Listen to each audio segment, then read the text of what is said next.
รถสุดคนเด้อวันนี้55กันเขาในเมื่ออีกแล้วพี่น้องพอดีมาเวะพักคนเนาะพี่น้องคนตกห้ามมาไปกระซับปลาหน่อย2 คนพี่น้องโอ้ยคนก็ครับเดี๋ยวเนาะไหนคนไปดูนะกำลังออกมาจากบ้านพี่น้องปิดบ้านอันไหนโดนน้อยเดียวเนาะพอดีฝนตกห้ามก็ได้มาเวะอยู่กับทอมขางทางพี่น้อง นี่พี่น้องไปดูได้เนาะพี่น้องแห้งคนนี้บ้าสายช่วงรถใหญ่เหยียบน้ำใช่พี่น้องมุยานี่เหยียบเพื่อถอนท่อผีเสยให้อยู่ขางทางเนาะนี่ค่ะทางถนนใหญ่วันนี้มีส่งตัวเดียวนี่ผมไปซื้อส่ง ฝนตกแห้งแห้งวันนี้ส่งตัวเดียวเลยซื้อไปลุงสมกูก็ได้ลุงกันท่านได้หอดใจพี่น้องหากระวิดบาทน้อยเดียวฝนตกแล้วถ้าติดสื่อเสียพ้นแต่ว่าน้องปลาบริสุทธิ์พี่น้องมันบริออกมาที่เราพ้นสิโตแห้งเนาะปลามาเลยซาสำหรับมาคนโตผู้ดีได้แหวอยู่นิดน้อยหนึ่งเนาะทางน่ะเมื่อเป็นเมื่อพี่น้องเดี๋ยวใส่เบื้องทางบ้านทางคือคนกำลังโตอยู่เบื้องนี่มันหวยนี่เลยน้อยหนึ่งเนาะบางทีไปขอกันปากเสกเลยพี่น้องเขาไปหาอาดิตาเนาะตอนนี้เขามาหอดหองอาดิตาแล้วเนาะกำลังเกียมโตสิพากันไปพี่น้องไปรักซอยเอสไปส่วนหมักเงาะเนาะไปส่วนบ่าวอยู่พระเจ้าเวลาเนาะแล้วก็อาดิตาเนาะมันอยู่ไกลขอกันนะน้องด้วยกันเอาสิขี่รถจักรไปเด้อพี่น้องเพราะว่าจะให้มันไหลวิวเนาะวิวอยู่ทางรักเสมันสิเย็นพี่น้องไทยสบายดีสิไปเนาะอดิตาเป็นคนพาไปน้ำทางวันนี้เคยไปมาแล้วแต่ว่าที่พาก็ลงมาพอเห็นเพิ่นไปเป็นตะมวนพี่น้องก็ได้ส่วนเพิ่นพาเขาไปนี่พออยากไปบ่เคยเห็นหมากเงาะเนาะแบบบ่เคยไปเก็บในกบเถื่อเคยเก็บสดๆบ่บ่เคยแต่เต่าสดไปพี่น้องเดี๋ยวย่างเนาะให้กินข้าวเขาให้กินด้วยกันกินอยู่นะบ้างกินยังอยู่อันนั้นนะบาเจียงยังนะจะไปกินยังก็ได้เขาเป็นทุดินกันนะสนใจนักเก็ตเหรอโอเคไปหันก็ได้ไปแล้วพี่น้องไปพอกันอยู่พุ่นเนาะมาหอดแล้วตอนนี้พี่น้องขอญาติเนี่ยเขาบอกไงนี่ยังไงขอดูสั้นสีทองถ่ายกับหมอปันโอ้เราเก็บกับหมอไปขายแม่แบบปีน่ะนะหมอหวานทั้งพี่น้องผักจะน้อยก็ดีเห็นหมดทุเรียนนะทุเรียนอยู่ข้างเรือเนาะโอ้หมอทุเรียนน้องพี่น้องหมอทุเรียนอยู่กับหาเพื่อนเด้อเห็นบ่เห็นหมามันอยู่บ่ก็อย่าตกสิหัวเงินว่าหนังปลาขออยากมีเอื้อนอย่างนี้หนังปลามาจากมีเพื่อนนี่เด้อพี่น้องนี่มักงออยู่ด้านหน้านี่พอเฮ้ยพี่น้องก็มักงอถ้าหมักเงาะถ้าหมักทุเรียนพี่น้องยังอันนี้ถามเลยเหรอยังไม่อยู่พาจะมาหน่อยมาขังเลยพี่น้อง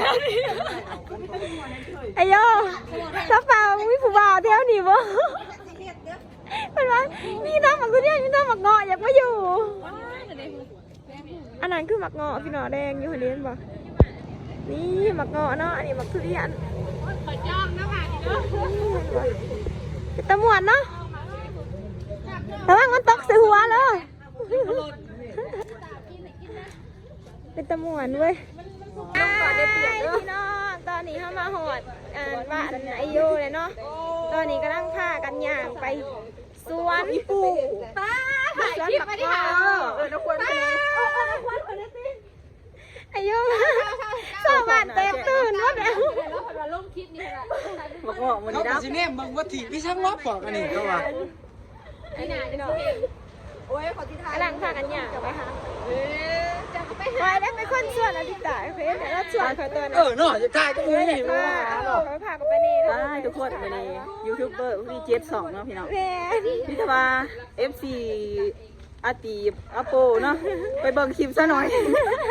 ซอยกันเบิ่งคลิปเนี่ยได้พี่น้องแต่ก็เบิ่งโฆษณาติดตามเบิ่งทุก2เลยพี่น้องมันเจ็ด2อันนี้จะคล้องสวนพี่น้องอายุแล้วสิพาไปสบายดีหรือว่า2ย่างสบายดีเด้อจะสบายดี ซนเนี่ยแล้วพี่น้องว่ามันหลายสอง ส่งได้สบายดี นั่นแหละมันหลาย อู้มักเงาะอันนี้มักเงาะพี่น้องมึงแม่มักเงาะเอาหูคือกันทั้งหัวเขาพี่แม่ ๆย่าหนองนี่บ่เคยเห็นหรอกเงาะ เจ็กสบายดีส่งได้เนี่ย พอตื่นเต้นนะนะแบ เดี๋ย บ ว ว่า ตื่นเต้นเขาบ่เคยมาคือกัน แบบว่าอยู่สวนนั่นเลยนะคะปกติเขาซื้อแต่อยู่ตลาด ดาวบ่เคยมาแบบว่ามาเบิ่งสวนแบบมีหมู่มีสวนแบบนี้นะก็เลยแบบตื่นเต้นแน่ เป็นแม่เรียนลงปุ๊บเรียนเปิดเรียน นี่หมักทุเรียน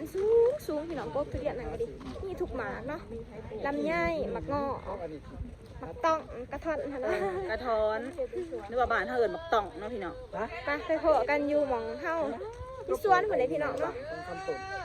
ปลูก บ่มีส่วนจริง ในมันเกิดในมันที่ไม่ซื้อก็เกิดเนาะดินมันอุดมสมบูรณ์แบบดินมันงามพี่น้องที่ดินแดงแม่นปลูกหยังก็เป็นเนาะไปเฮาไปโผล่กันอยู่สวนหมักเงาะซะพี่น้องอย่างหลายๆอยู่เงียก็สิว่าพากันไปใส่เด้เนาะ ข่อยกำลังห่อได้อยู่ เบิ่งหมักทุเรียนนี่หมักทุเรียนโอ้ยกระสะออนเนาะปบอยู่กับหนาเฮือนเลยได้พี่น้องนี่อันนี้ก็เฮือนเพิ่นเนาะหมักทุเรียนก็อยู่กับหนาเฮือนช่องยามมันตกลงมาใส่หัวพระสบายสบายว่ะผู้บ่าวแท้นี่บ่มีบ่เลยมาอยู่กะไก่แล้วมีหมากใหม่ได้เนาะป้าเนาะมีทุกหมากหมากใหม่อยู่กับเพื่อนก็เกิดพี่น้องมันเพราะว่าอยู่บ้านถ้าเปิดปลูกก็ได้เกิดแล้วเพราะมันเป็นน้ำดินแต่บ้างเมื่อในแล้วสาว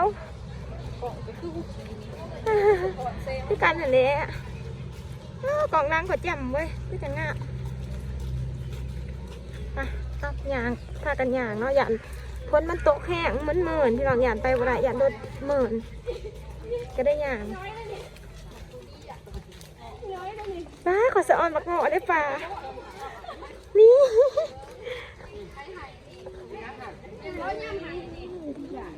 ฝนตกแห้งแห้งคิดว่าสิมาบ่ได้อีสามพี่น้องเด็กๆให้อันนี้บักเงาะพี่น้องเนี่ย ตอนน้อย เห็นไหมมันต่อกับแสงมันอันนั้น บ่โยที่ตัวนี่ใช่บักไก่เนาะบักไก่นึงซัวกันย่าง ใกล้ๆบักเงาะเนี่ยไม่ใช่เห็นแต่บักเงาะเลย แซ่บสม ใช่ บั ป่ะ ติพวกโยงหวาน จิ้ม จ้า นะ เลย ใช่ป่ะ อ้าวซิมเน่ว่าหายซิมเน่ ป้าเป็นรักก็เขาเลยหน่อยนี่บางพี่น้องแดงโหอยู่ โอ้เลย นี่แต่บักเงาะอันนี้ก็บักคือเดียย่าไปเบิ่งอยู่สวนไอโยนะเอ้ยปลากินบ่ได้คืออลังฟอนกับปาก พากันบ่เคยเห็นสวนบัก พี่น้องอันนี้ก็หอดสวนไอโยเนาะเบิ่งหมักเงาะเพื่อนพี่น้องพัวเป็นพวงอยู่ได้พี่น้องหมักเงาะดาวเขาเนาะเงาะบ้านเราเองมันจะเป็นหมากแบบบ่ใหญ่เท่าหมักเงาะพันธุ์อันนั้นเพิ่นเนาะพี่น้องพันธุ์ของเทเพิ่นน่ะนะแซ่บบ่แซ่บไหมคุณเป็นจะไดจะคือหัว 1 2 3 4 5 กล่องวะโอ้ยุ่งไรไอ้ดีเนาะจับน้ำผากเขาเลยป้าแดงหุ่งอยู่ต๊อปแปะแปะใส่แต่ไปแดงจิมัดอันแล้วตัดหญ้าออกจากสวนป้าต้นทุเรียนจะใหญ่ไว้เนาะแต่มันว่ามันเป็นหมาที่หลังต้นทุเรียนน่าใหญ่ด้วยป้าให้ไปเบิ่งโยนน่ะให้ไปเบิ่งโยนน่ะมันเงาะร้ายกกเนาะอันนี้กกนะจักต้นหน่อย6 ต้นอยู่6 ต้น สำหรับช่อดอกไม้งานแต่งเนาะ แม่ ไอเรือเป็นคนแหมนพี่น้องมัน ป้า มีสูง พี่น้องสดๆจากต้นเด้อ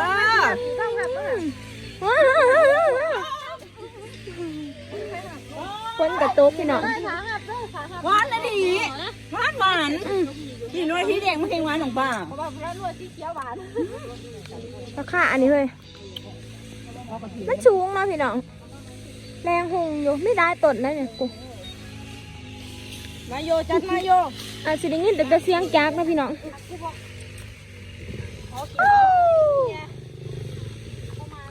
ม่วนได้เห็นหมักงอไปสวนเนี่ยเด็กก็ม่วนว่าไงหน่อย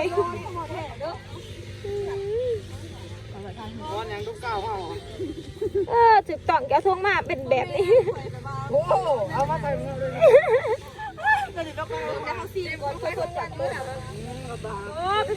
มันสูงเนาะถ้าต้องเอาตัวแรงๆแห้งบ่โอ้เขากินมาเขาเขียวเขาเขียวในหมู่บ้านซ้ำมือข่อยยังอยากท่านเจ้าเก็บยุ่งแต่บวกเก็บเขียวมีแต่บวกเก็บเขียวพี่น้องน้องปลากินอย่างเดียวกินมาดีตกปลาเลยทำไมมันแสบมันหวานเห็นว่าเอาหนีไต่คล้องไต่ยุ่งน้ำเลือดพี่น้องใบยุ่งมันลายซาติจนลำพาโปบ่ได้นี่เดี๋ยวสินี่ถูกหมากกระถอบกระถอนกันนี่น้องไอโยแล้วต่อยเท่าไหร่นะแรงสั่มเลย แรงสาม กำลังเหม็นเนาะ พูดไทยอีกเนาะแรงสาม จ้ากันสิ พี่น้องสตีเพิ่นสะอ่อนมาเงาะเพิ่นบ่เคย ก็มีเนาะมีแต่อยู่ตลาด แมนอีกอยัง มุนไก่มุนเนื้ออยู่ น้องป้ากินตะหมากลิบมา บ้านแห้งอันนี้เนาะ แซ่บเพราะว่าเป็นหมักเงาะธรรมศาสตร์เนาะทุกคนบ่ได้ฉีดแบบฉีดยาแมนแบบบ้านธรรมศาสตร์ เนี่ยต้องกะมันถึงอ่ะแต่มันมัน พากันสะอ่อนผู้พากันนั่งกิน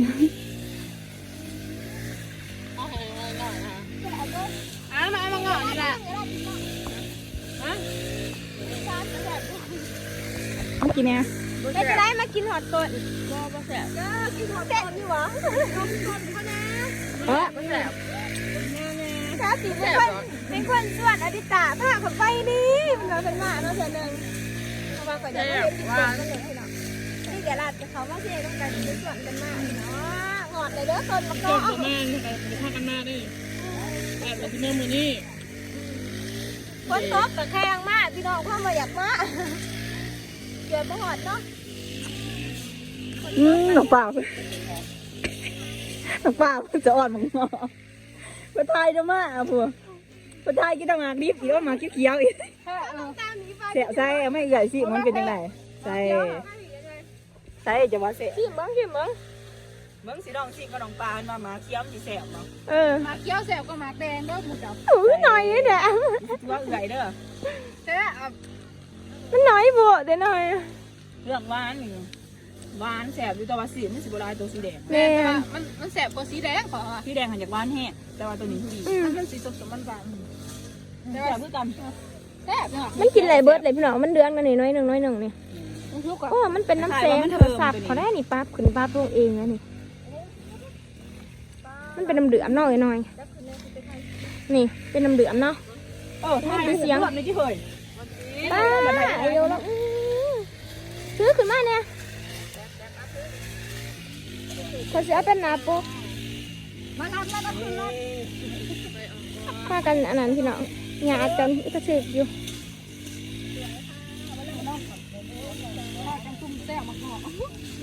สะอ่อนเย็บเขียวกันยังกินนะนี่อันนี้ลองดมมาหน่อย แปดไปแน่ดับถ่ายแบบองจัง แม่เม็ดเป็นจุ่มเป็นเจือจะได้พวกเจ้าพากันมาได้มาลักกินหมักเงาะข่อย มาเจีย เจ้านี่เนาะพาเข้ามาโอ้ก็พามามือนั่นเลยก็มีข้าวมือมาเขาชวนเนาะ มาให้มาชวนอยู่ เดี๋ยวเรามาเป็นสิเด้อกันแต่กิน มันเป็นก็ข้าวมาหลาย เห็น คนไหนนี่ กระดานว่าเขาเป็นประตูฝั่งน้ำเป็น คนมันเต็ม นี่เห็นว่าเด้อซ้ำ โอเค มาลักกินหมักเงาะ ปลาทายหูบป่ะทายหูบลวก ยังมาไทยหูร่วมแบบว่าปิดเอาละลายเนาะขอบใจเด้อเจ้าของสวนเด้อ พี่เลยเนาะ สนุกมากวันนี้พี่น้องตื่นเต้นตื่นใจนะมักบ้างนี่ เบิ้งอะไรบ้าง ใช้ไอ้คำแสง กินแบบว่าขาดพวกเลยเนาะ แล้วผู้ใดสมัยคำแสง คำเสียง เนาะ ดื่ม แต่ของสวนเพิ่นพี่น้องเอ้ยดีใจดีเนาะอายุค่ะมา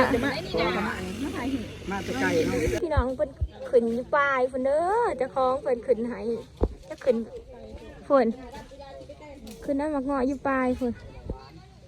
ถ้านี่พากันถ่ายรูปเนาะ นี่เด้อค่ะพวกเจ้าอยากเป็นไผ่เป็นเคยเราจะเบิ่งหัน อ้าพี่ยาสมรู้แถวะ ยาบุดุขนาดนี้ไผ่ต้องดุกว่านี่อีก ข่อยมานางกินมักงอซื่อๆหั่นติป้าพี่น้องป้ากล่องข่อยมันเป็นเอียมนคือเป็นแบบแสงแห้งแถวะแบบดึกๆเดี๋ยวไปเบิ่งข้างในเนาะพี่น้องเพิ่นขึ้นโอ้ขิมลงมาสะถีบโอ้เจ้าของเพิ่นป้าเราขึ้นสูงไปสูงย่ามาเก็บก็ขึ้นนาลาแล้วมั่งตกอู้มาถิ่มลงมาขออนุญาตเป็นถิ่มลงมาตั้มๆเลยพี่น้องมันเป็นน้ำยางเด็กกล่องขวานี่บัดมืดบัดดำบัดขาวอยู่ตอนนี้พี่น้องเอาถ่ายหูปไปทีเรียบร้อยแล้วก็พากันจิปิดเอาหมักเงาะใส่กระตาเนาะแล้วก็สิพากันกราบแล้วได้บาดนี้อุ้ยสะออนหมักเงาะพี่น้องเลยหมักเงาะธรรมศาสตร์บ้านเฮา กินบ่ได้เลยของตัวจะหนา งามแถงงามบ่าจะคล้องเรา เราจังเด้บ่เคย อุลาตาตีเนาะอันนี้ก็กินน้ำปิดน้ำอยู่เลยหน่อยนี่ กินน้ำกินน้ำกินน้ กินตั้งแต่มาเอาได้เนี่ย ำมียังอันนี้เอาเลย พี่น้องเอ้ยขอบใจไอโยเด้อวันนี้มาเที่ยวสวนเจ้ามาก็เอามาเบิ่งกับตาเนาะพี่น้องสวนมามานั่งสอมมาเงาะพี่น้องเธอกับตาแล้วกัน มึงก็เกี่ยวหมกงอนหมดนี่ดินี่แต่เมื่อเลย แซ่บนะ กินทมแล้วทุกคนเนาะ มวนมอหนังปลาผ้ามาวันนี้ ครับมวนอันนี้ ฝนตกกับแก้น้ำแกงกันด้วย หาน้ำแข็งน้ำแข็งก็มาอ่ะน้ำไข่นะมาแม่นต่างหลังนะเมื่อสิอีน่ากอกนาจะงามเนาะ หูอีแล้วหันดอกลำไปพี่น้องฮัจิพากันกลับไปเลยบัดนี้ น้องป้าไม่ต้องซับ มวนนะน้องมากินหมักเงาะมื้อนี้ขอบใจจากคลองสวนเพิ่นเนาะแม่ขอบใจได้ๆเลยพวกเพิ่นเอาหมักเงาะใส่กระสอบพี่น้องเพิ่นสิไปขายเป็นโดนะพี่น้อง พี่ได้หลายคนเกิดอะไรกัน ได้ไปฮัจิพากันกลับแล้วพี่น้องบัดนี้มาคลิปนี้ก็อย่าลืมกดไลค์กดแชร์เด้อเป็นคลิปที่มากินหมักเงาะอีสวนไอโยเนาะบ๊ายบายพบกันคลิปหน้าพี่น้อง